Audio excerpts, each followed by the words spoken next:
71% bullying terhadap anak itu dilakukan justru oleh orang tuanya sendiri. Karena orang tuanya tidak tahu dan tidak mampu serta tidak siap untuk bisa punya anak secara bertanggung jawab gitu. Jadi ini sesuatu yang sangat penting dan sering saya ulang-ulang di banyak video. Seringkali sekolah itu justru terbebani oleh siswa yang secara mental dan secara etika dibentuk secara salah di keluarga rumah tangganya sendiri.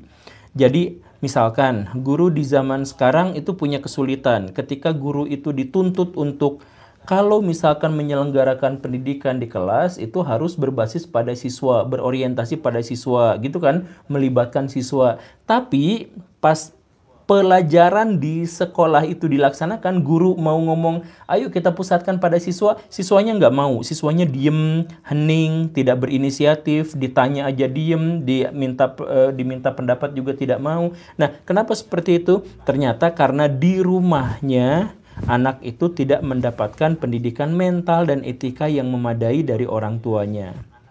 Banyak bahwa orang tua kita juga sebenarnya adalah produk zaman yang untuk banyak hal sering justru malah mengajarkan hal-hal yang tidak produktif, hal-hal yang buruk terhadap anak-anak. Di antaranya yaitu mental pengemis diberikan, kemudian belajar etika tidak banyak. Orang tua kita tuh yang menyerahkan anak-anaknya itu kepada lingkungan saja.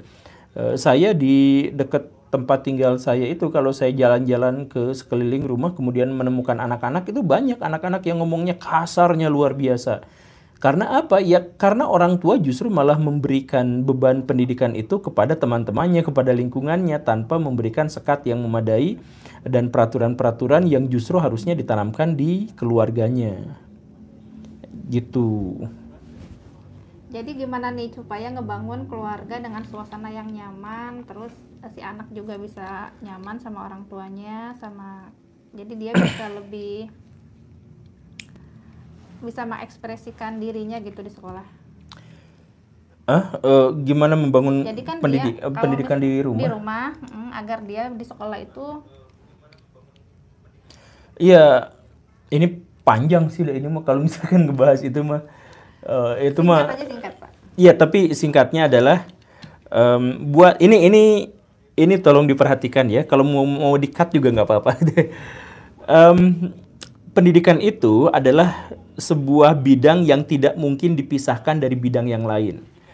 Misalkan hal yang sangat sederhana dan sangat simpelnya adalah di negara-negara yang sudah mapan kayak di Finlandia misalkan, dalam pendidikannya kan dianggapnya katanya paling bagus. Kenapa di sana itu bagus? Karena pendidikan itu justru ditopang oleh undang-undang ketenagakerjaan. Jadi undang-undang ketenagakerjaan di sana itu mempersilahkan kepada ibu yang hamil dan kemudian melahirkan itu bisa cuti sampai 2 tahun dan masih digaji.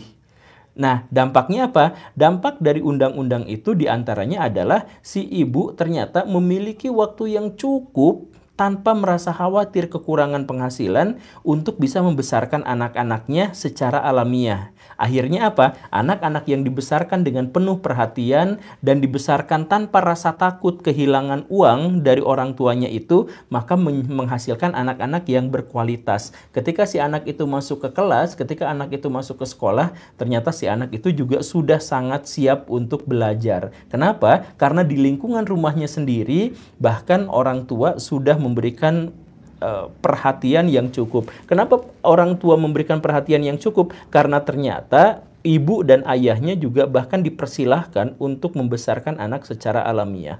Nah, ini adalah salah satu contoh betapa pendidikan itu tidak mungkin bisa dipisahkan dari bidang yang lain. Betapa pendidikan di keluarga itu juga tidak bisa dipisahkan dari faktor-faktor yang lain. Salah satu masalah yang unik misalkan di Indonesia adalah UMR di Indonesia adalah salah satu yang paling rendah di dunia. Ada yang 4 juta, ada yang 3 juta, dan sebagainya gitu ya. Padahal kalau di Indonesia mau hidup normal, ya, itu minimal penghasilan tuh 15 juta. Minimal. Tapi kan kita tidak sampai ke situ. Akhirnya apa? Akhirnya kalau kita jajan bakso misalkan, itu sausnya, kecapnya, itu yang murah, yang sebenarnya tidak tidak baik, tidak layak untuk kita. Kenapa? Ya karena gaji kita sedikit gitu, dan akhirnya ketika diberikan kepada anak, anaknya juga banyak yang jadi stunting gitu kan. Ya ini adalah salah satu contoh bahwa pendidikan itu tidak bisa digarap hanya dalam kacamata kuda, ya hanya pendidikan saja. Tidak, bahkan dikaitkan dengan militer, dikaitkan dengan ekonomi, dikaitkan dengan budaya, dan lain sebagainya.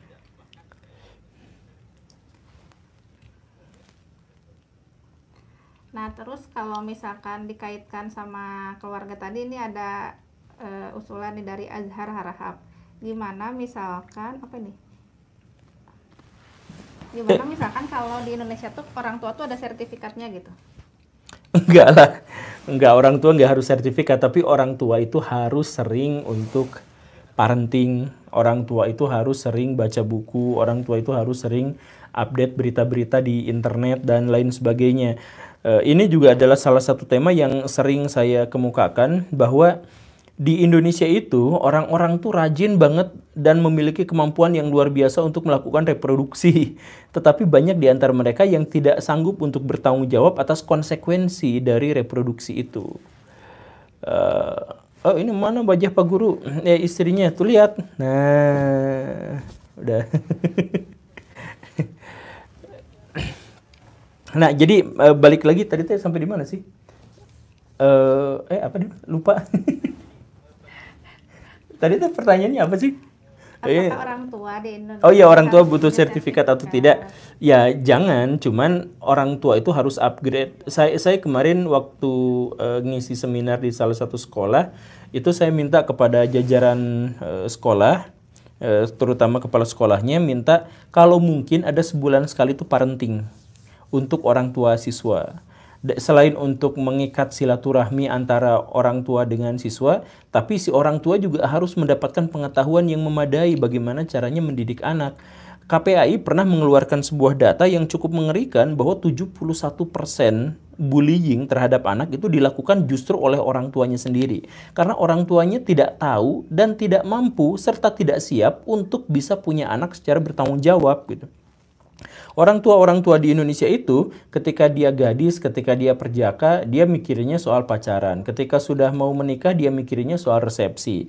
Ketika sudah resepsi, mikirin soal mertua tinggal di mana, soal nanti pembagian uang dan lain sebagainya, pembagian peran bagaimana. Nah, tapi masalah anak itu masih sangat sedikit untuk diperhatikan. Coba di Indonesia, kalau ada yang nikah gitu, berapa banyak di antara mereka itu yang misalkan masuk kelas parenting? Sedikit sekali kan. Bahkan bisnis kelas parenting itu salah satu yang paling tidak diminati. Tapi kalau misalkan yang soal pacaran, yang soal apa, penonton kelas-kelas yang semacam itu tuh banyak banget. Kelas memahami psikologi wanita, bagaimana caranya merayu wanita. Kelas-kelas semacam itu tuh banyak sekali. Tapi bagaimana membesarkan anak dengan baik dan sebagainya di Indonesia masih sedikit. Inilah akhirnya yang membuat orang tua kita banyak di antaranya yang sebenarnya tidak layak untuk, bukan tidak layak ya, sebenarnya tidak cukup memadai untuk bersikap menjadi seorang orang tua gitu. Ada kucing.